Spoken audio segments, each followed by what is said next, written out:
Hello दोस्तों, आप सभी लोगों का हमारे यूट्यूब चैनल में स्वागत है। आज जैसे आप लोगों का जो है एग्ज़ाम ख़त्म हो गया आरआरबी एनटीपीसी का।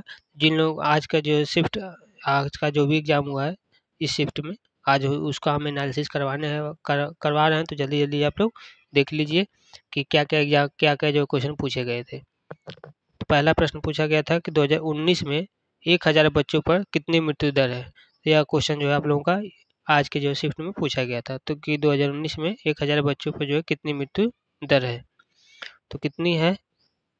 तो इसमें कुछ पॉइंट थे जिसको हमने कवर करना है कि 2019 में कितनी दर है। तो 2022 नवजातकों की जो मृत्यु हुई है, जबकि 2020 में अगर पूछता तो 20 नवजातकों की जो है जान बचाई गई। तो इस प्रकार से प्रश्न जो है पूछे गए थे।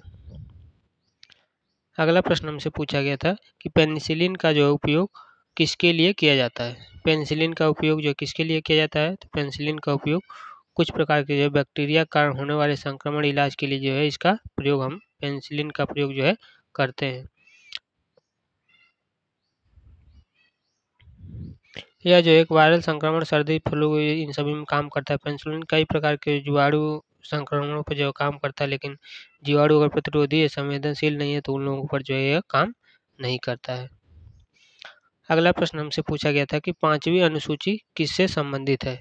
पांचवी अनुसूची जो है किससे संबंधित है, तो यह संबंधित है भारतीय संविधान की पांचवी अनुसूची जो है प्रशासन और उसके नियंत्रण से संबंधित है।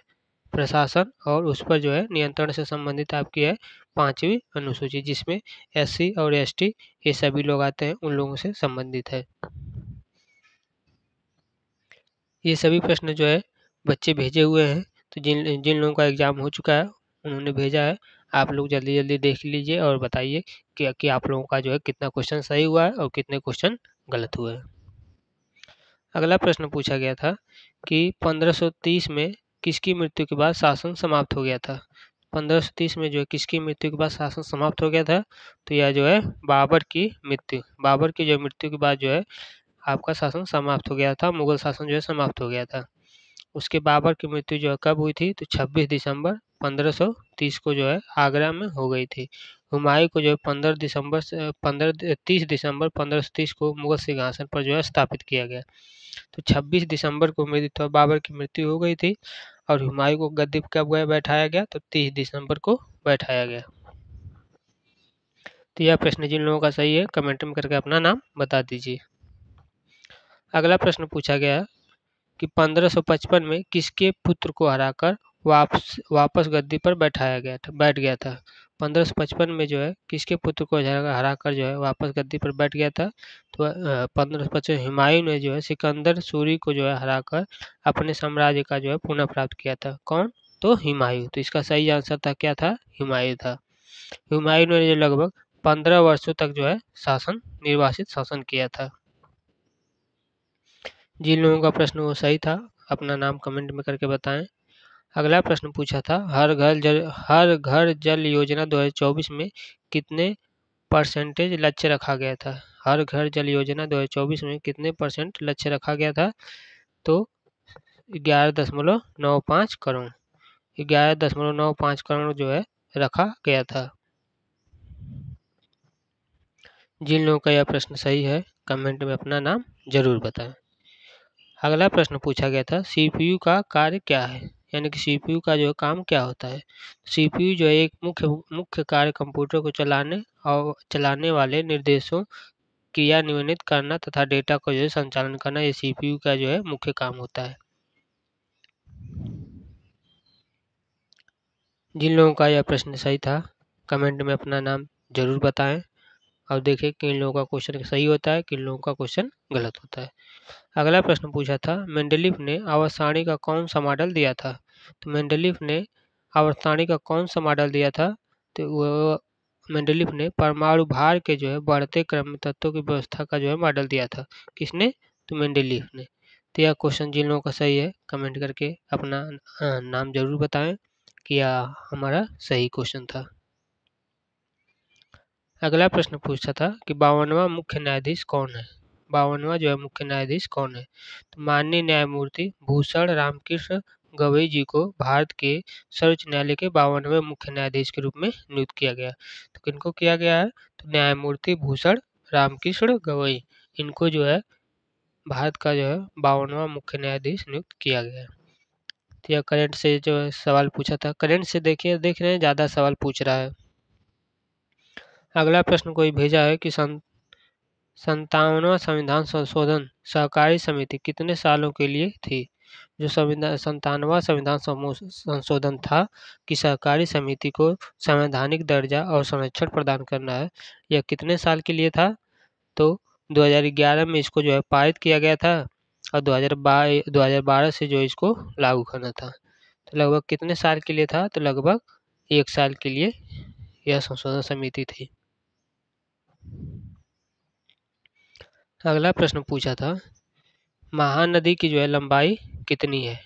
महानदी की लंबाई पूछा था कि कितनी है। तो महानदी की लंबाई लगभग जो है 51,000 वर्ग मील, यानी कि 1,32,100 वर्ग किलोमीटर जो है महानदी की जो है लंबाई है, लगभग 900 किलोमीटर।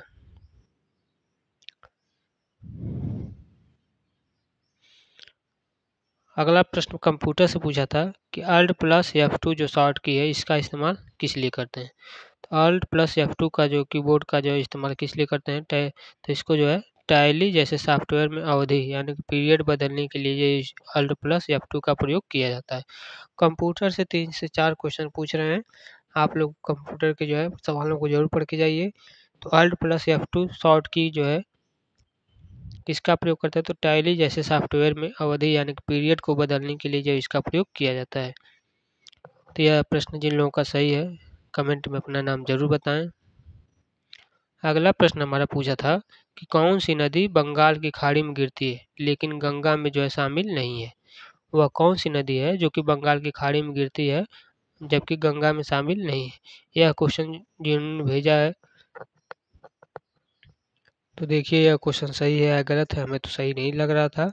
तो बंगाल की खाड़ी जो गंगा में शामिल है लेकिन गंगा में शामिल नहीं है लेकिन बंगाल की खाड़ी में गिरती है, तो उनमें से कई नदियां हैं जैसे गोदावरी, महानदी, कृष्णा, कावेरी, ताप्ती और नर्मदा, ये सभी नदियां शामिल हैं। तो ऑप्शन कौन था वो आप लोग देख लीजिए। अगला प्रश्न पूछा था कि 2025 में पैरा गेम्स में भारत ने कितने पदक जीते हैं? 2025 में पैरा गेम्स में जो है भारत ने कितने पदक जीते हैं? तो आपके लगभग कुल 134 पदक जीते हैं, जिसमें से 45 स्वर्ण पदक, 40 रजत पदक और 49 कांस्य पदक शामिल थे। और आपका जो है पैरा गेम्स आपका कहाँ पर आयोजित किया गया था?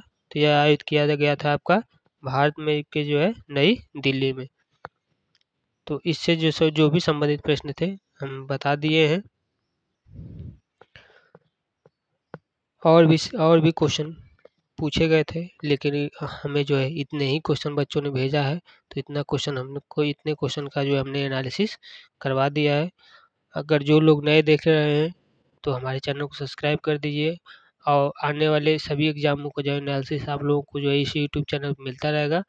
बस जो लोग भी एग्ज़ाम देकर निकल रहे हैं हमारे टेलीग्राम चैनल पर जो है क्वेश्चन को भेज दिया करिए, हम उसका एनालिसिस करवा दिया करेंगे ताकि आने वाले जो भी बच्चों का एग्ज़ाम आने वाला है उन लोगों के लिए हेल्पफुल हो कि कहाँ कहाँ से क्वेश्चन कैसे कैसे पूछा जा रहा है।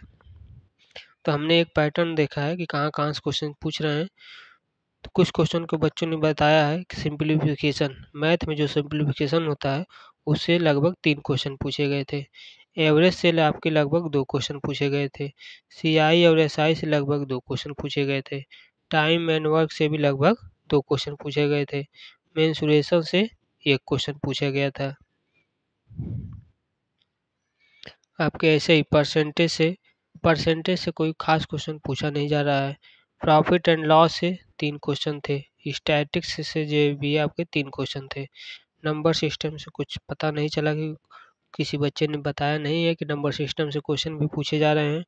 जबकि हाइट एंड डिस्टेंस से 1 क्वेश्चन, एपीसीपी और ट्रिग्नोमेट्री से भी 1 क्वेश्चन पूछे गए थे।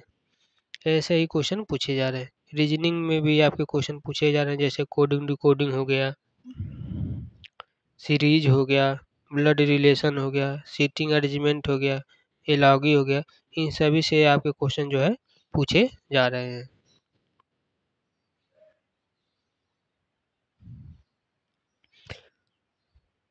आपके जीएस सेक्शन से भी कुछ क्वेश्चन पूछे जा रहे हैं, जिसमें करंट अफेयर मुख्य रूप से जुलाई और अक्टूबर पे ज़्यादा फोकस किया जा रहा है। स्पोर्ट्स और इन्वायरमेंट से लगभग आपके 8 से 9 क्वेश्चन पूछे गए थे। पॉलिटी एंड आर्टिकल से ज़्यादा क्वेश्चन पूछे जा रहे थे, कह रहे हैं बच्चे। रिवॉल्यूशन से पूछे गए थे। मतलब इन सभी से जो है आपके क्वेश्चन कंप्यूटर से 5 से 6 क्वेश्चन पूछे जा रहे हैं। तो कंप्यूटर के जो पार्ट को आप लोग जरूर देख कर जाइए। आप लोग कमेंट में बताइए कि आप लोगों का जो कितना क्वेश्चन सही हुआ है, और ताकि जब भी हम एनालिसिस करवाने के बाद एग्ज़ाम ख़त्म हो जाए तो एक हम एक्सपेक्टेड कट ऑफ बनाए, जिसमें आप लोगों को पता चल सके कि कितने क्वेश्चन जो है कट ऑफ जो है कितना जा सकता है। जिन लोगों का एग्ज़ाम हो गया उनके लिए कांग्रेचुलेसन, आप लोगों का जो है सिलेक्शन हो जाए। और जो लोग अभी एग्ज़ाम देने वाले हैं उन लोगों के लिए बेस्ट ऑफ लक। बस अच्छे से तैयारी करते रहिए और एनालिसिस देखते रहिए। जय हिंद, जय भारत।